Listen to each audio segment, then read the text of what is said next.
예, 오늘 이제 우리가 성경 통독 31번째입니다. 31일째인데요. 먼저 잠언 1장 1절에서 6절까지의 말씀 읽어보겠습니다. 잠언 1장 1절에서 6절까지 말씀입니다. 다윗의 아들 이스라엘 왕 솔로몬의 잠언이라. 이는 지혜와 훈계를 알게 하며 명철의 말씀을 깨닫게 하며 지혜롭게 공의롭게 정의롭게 정직하게 행한 일에 대하여 훈계를 받게 하며 어리석은 자를 슬기롭게 하며 젊은 자에게 지식과 근신함을 주기 위한 것이니 지혜 있는 자는 듣고 학식이 더할 것이요 명철한 자는 지략을 얻을 것이라. 잠언과 비유와 지혜 있는 자의 말과 그 오묘한 말을 깨달으리라. 이 잠언이 쓰인 목적을 기록하고 있습니다. 이것을 우리가 쉽게 이해하기 위해서 메시지 성경으로 한번 보겠습니다. 메시지 성경으로 제가 읽겠습니다. 이것은 이스라엘의 왕이요 다윗의 아들인 솔로몬의 지혜로운 말이라. 어떻게 해야 바르게 잘 살 수 있는지 가르치고 인생의 의미가 무엇이며 어디로 흘러가는지 알리려고 기록한 말이다. 이것은 옳고 정의롭고 공평한 것이 무엇인지 알리고 세상의 이치를 모르는 이들을 가르치고 젊은이들이 현실을 파악하게 해줄 삶의 지침서이다. 경험 많은 이들도 얻을 것이 있고 노련한 이들도 한두 가지 배울 것이 있을 것이다. 깊이 음미할 만한 새로운 지혜와 현인들의 슬기가 이 안에 있다. 이 메시지 성경을 보면 잠언이 기록되어진 세 가지 목적을 이야기하고 있습니다. 그 첫 번째가 어떻게 해야 될지, 어떻게 하는 것이 바르게 잘 살 수 있는지 가르치고 인생의 의미가 무엇이고 어디로 흘러가는지 알리려고 기록한 말이다. 두 번째가 이것은 옳고 정의롭고 공평한 것이 무엇인지 알리고 세상의 이치를 모르는 이들을 가르치고 젊은이들이 현실을 파악하게 해줄 삶의 지침서이다. 그리고 세 번째가요. 경험 많은 이들도 얻을 것이 있고 노련한 이들도 한두 가지 배울 것이 있을 것이다. 깊이 음미할 만한 새로운 지혜와 현인들의 슬기가 이 안에 있다라고 말씀하시지요. 이 잠언은 지혜로운 사람에 대해서 반복적으로 말씀하고 있습니다. 그래서 잠언의 주제 중에 하나가 지혜로운 사람인데요. 지혜로운 사람은 누구인가? 근데 우리가 지난 새벽 예배 때 잠언 말씀을 살펴볼 때 매일 아침 반복했던 것 중에 하나가 지혜로운 사람의 10가지 특성이었습니다. 그때를 생각하시면서요. 잠언에서 말씀하시는 지혜로운 사람의 10가지 특성 제가 말씀드리겠습니다. 첫 번째, 지혜로운 사람은 하나님으로부터 시작하는 사람이고 엎드리는 사람이다. 지혜로운 사람은 자기에게 주신 인생의 날들을 사랑하는 사람이다. 세 번째, 지혜로운 사람은 하나님을 경외하며 거룩하신 하나님을 아는 사람이다. 네 번째요, 지혜로운 사람은 삶의 진수와 인생에 대한 통찰력을 가진 사람이다. 다섯 번째요, 지혜로운 사람은 책망과 훈계를 통해 유익과 지혜를 얻는 사람이다. 여섯 번째요, 지혜로운 사람은 시간을 낭비하지 않고 부지런하게 산다. 일곱 번째입니다. 지혜로운 사람은 입에 선함과 지혜가 있고 사람을 살리는 생명이 있다. 여덟 번째요, 지혜로운 사람은 정직한 사람이다. 아홉 번째요, 지혜로운 사람은 너그럽고 품위가 있다. 열 번째입니다. 지혜로운 사람은 하나님의 공동체에 속해 있다. 예. 이제 7절 말씀 볼까요? 잠언 1장 7절 말씀 함께 읽겠습니다. 여호와를 경외하는 것이 지식의 근본이거늘 미련한 자는 지혜와 훈계를 멸시하느니라. 우리가 매일 아침 읽었던 메시지 성경으로 한번 읽어보겠습니다. 하나님으로 시작하여라. 지식의 첫걸음은 하나님께 엎드리는 것이다. 어리석은 자들만이 지혜와 지식을 업신여긴다. 9장 10절 말씀도 기억하시죠? 여호와를 경외하는 것이 지혜의 근본이요 거룩하신 자를 아는 것이 명철이니라. 메시지 성경의 번역입니다. 삶의 진수는 하나님을 경외하는 것에서 시작된다. 인생에 대한 통찰력은 거룩하신 하나님을 아는 데서 나온다. 이 잠언이 반복하고 있는 주제 중에 하나가 바로 하나님을 경외하는 삶입니다. 하나님을 경외하는 삶. 잠언 3장 5절에서 7절 말씀 보겠습니다. 잠언 3장 5절에서 7절 말씀이요. 예, 찾으셨으면 저와 함께 읽어보겠습니다. 너는 마음을 다하여 여호와를 신뢰하고 내 명철을 의지하지 말라. 너는 범사의 그를 인정하라. 그리하면 내 길을 지도하시리라. 스스로 지혜롭게 여기지 말지어다. 여호와를 경외하며 악을 떠날지어다. 하나님을 매사에 인정하는 것, 하나님으로 시작하는 것, 악에서 떠나는 것, 이것이 하나님을 경외하는 삶입니다. 하나님을 경외하는 삶이 삶의 지혜와 지식이 됩니다. 그리고 이것이 삶의 통찰력이라는 것을 잠언이 우리로 하여금 깨닫게 합니다. 그러면 하나님을 경외하는 삶이란 어떤 것인가? 그 첫 번째가 하나님을 인정하고 모든 일을 하나님께 맡겨드리는 것이라는 것을 우리가 배우게 됩니다. 잠언 16장 3절에 보면 너의 행사를 여호와께 맡기라 그리하면 내가 경영하는 것이 이루어지리라 라고 말씀하고 있습니다. 하나님을 인정하고 모든 일을 하나님께 맡겨드리는 것, 가장 중요한 것은 기도이겠지요. 기도는 하나님으로 시작하는 일이고 기도는 하나님을 인정하는 일이고 기도는 하나님께 맡겨드리는 우리의 행위입니다. 두 번째로요. 하나님을 경외하는 삶은 무엇인가? 잠언 3장 9절 말씀을 읽겠습니다. 잠언 3장 9절입니다. 내 재물과 내 소산물의 처음 익은 열매로 여호와를 공경하라. 내가 열심히 일해서 돈 벌고 열심히 일해서 농사지어서 먹고 산다가 아니라 모든 것이 하나님의 은혜임을 잊지 않는 것, 그것이 하나님을 경외하는 삶이지요. 그래서 재물과 소산물로 주님을 섬기는 삶, 감사를 드리는 삶, 지금으로 얘기하면 우리가 헌금을 하고 헌물을 주님 앞에 드리는 것들이 바로 하나님을 경외하는 삶임을 알 수 있습니다. 그리고 세 번째로요. 잠언 3장 11절에서 12절의 말씀입니다. 내 아들아 여호와의 징계를 경히 여기지 말라. 그 꾸지람을 싫어하지 말라. 대저 여호와께서 그 사랑하시는 자를 징계하시기를 마치 아비가 그 기뻐하는 아들을 징계함 같이 하시느니라. 세 번째는 주님의 징계를 가볍게 여기지 않는 일입니다. 다시 말하면 우리에게 생겨나는 일들은 우연이 아닙니다. 우리가 넘어지고 때로는 깨지고 때로는 실패하고 좌절할 수 있습니다. 고난의 삶이 우리를 찾아올 수 있습니다. 이 모든 것들을 통해서 하나님이 우리에게 말씀하십니다.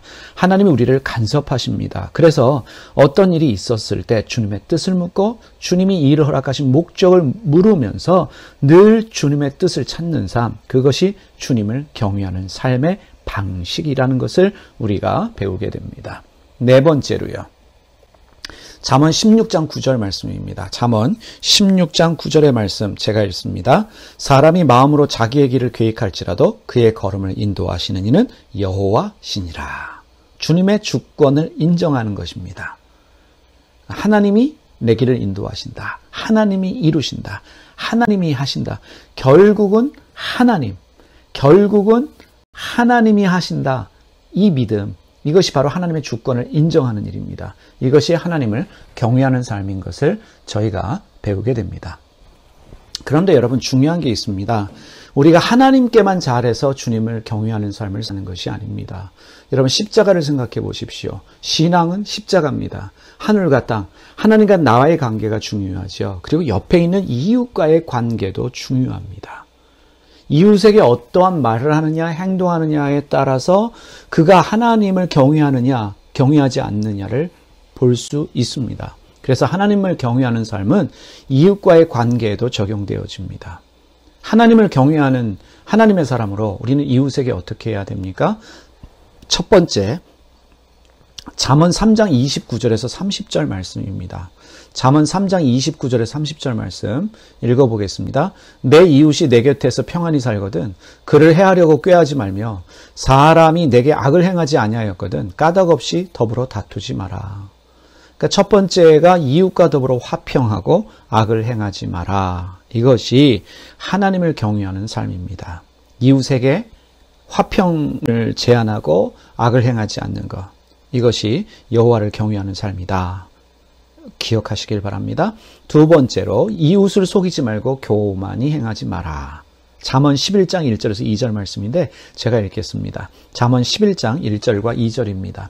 속이는 저울은 여호와께서 미워하시나 공평한 주는 그가 기뻐하시느니라. 교만이 오면 욕도 오거니와 겸손한 자에게는 지혜가 있느니라.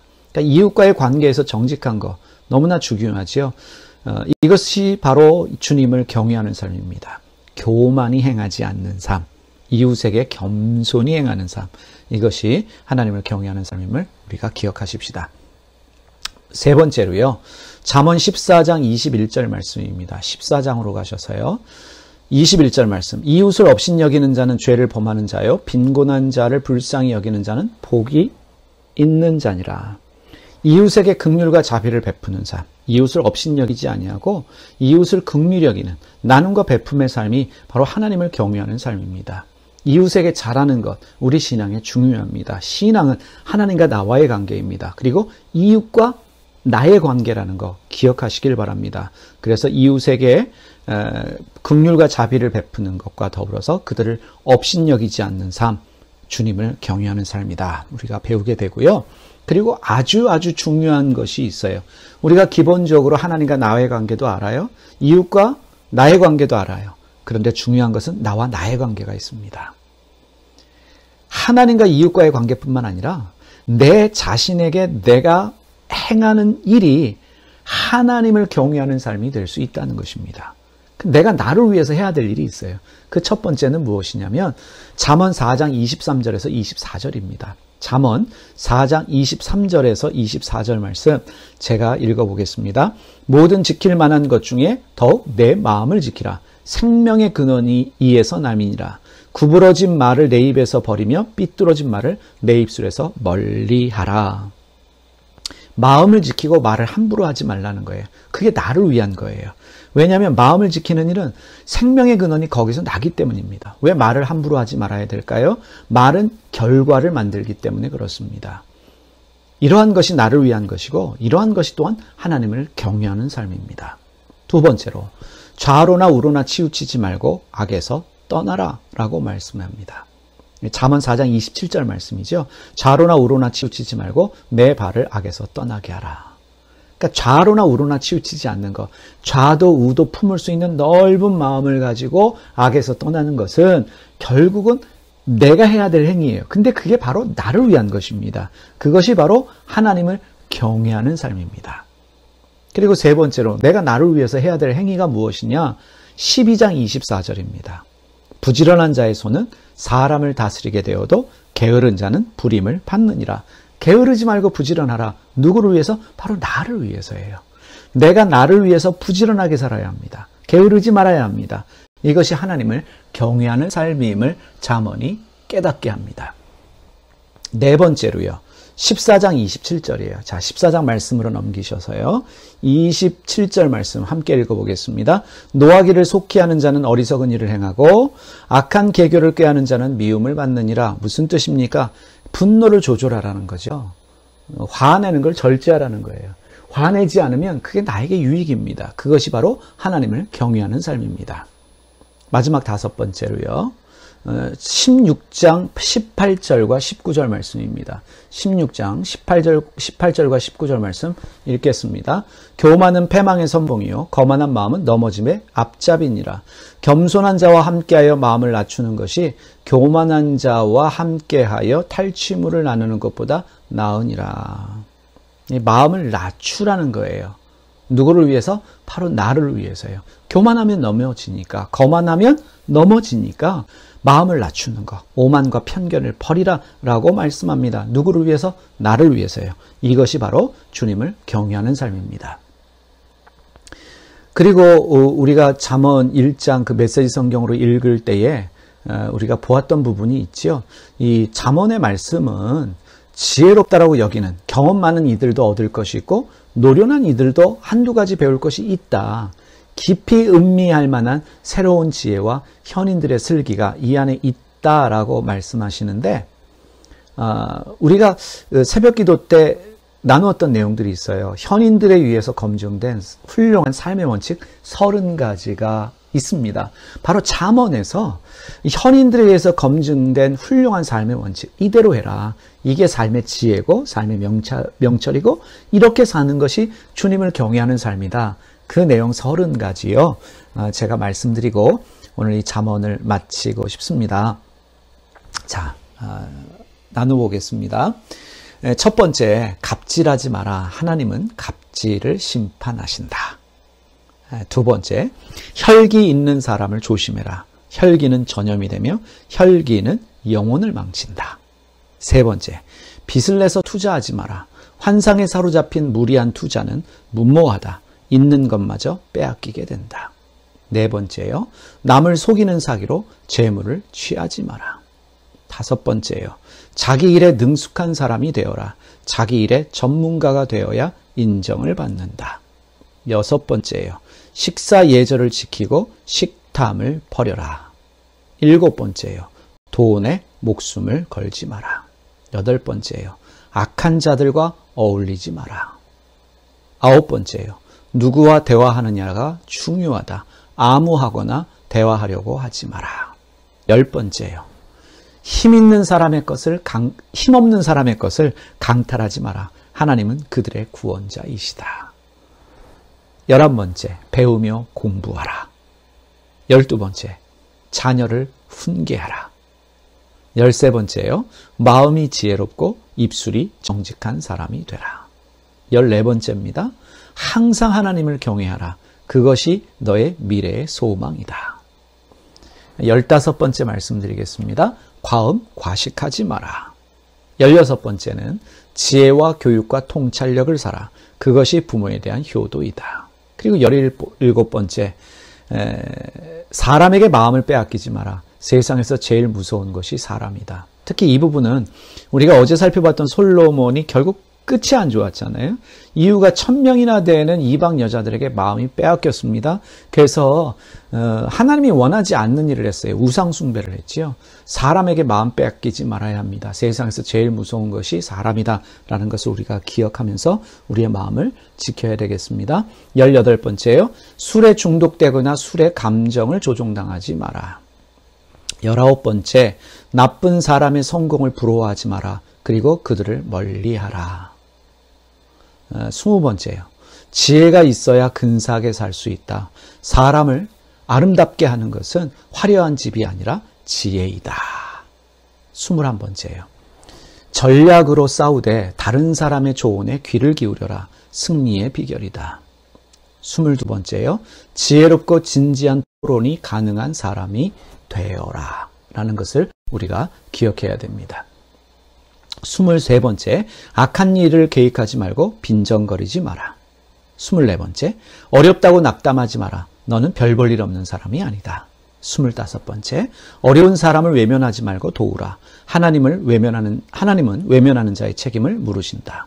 26번째요, 지식과 지혜를 먹어라. 그것이 미래를 위한 가장 좋은 투자이다. 27번째, 넘어져도 두려워하지 마라. 하나님께 충성된 사람은 넘어져도 다시 일어난다. 28번째요.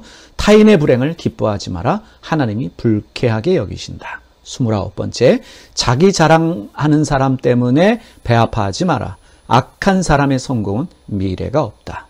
30번째요. 하나님을 경외하는 마음으로 지도자들을 존중하라. 기억나시는지 모르겠습니다. 자, 오늘 우리가 잠언 말씀을 통독했는데요. 특별히 하나님을 경외하는 것, 지혜로운 삶, 또 삶의 통찰력 기억하시길 바랍니다. 그런데 가장 중요한 것은 하나님을 경외하는 삶에 하나님과 나와의 관계에 참 중요합니다. 그런데 더불어서 이웃과 나의 관계도 중요하다는 거 여러분이 꼭 기억하셨으면 좋겠어요. 근데 정말 기억해야 될 한 가지는 바로 나와의 관계입니다. 나와 나의 관계예요. 내가 나에게 어떤 행위를 하느냐, 나에게 잘해줘야 돼요. 그게 내가 잘 되는 비결이고요. 나에게 잘하는 것이 하나님을 경외하는 삶이라는 것을 우리가 기억했으면 좋겠습니다. 자, 이렇게 잠언 말씀 살펴보았고요. 내일 주일에는 우리가 아가서 말씀을 통해서 또 함께 은혜 받는 시간 가지도록 하겠습니다. 함께 기도하겠습니다.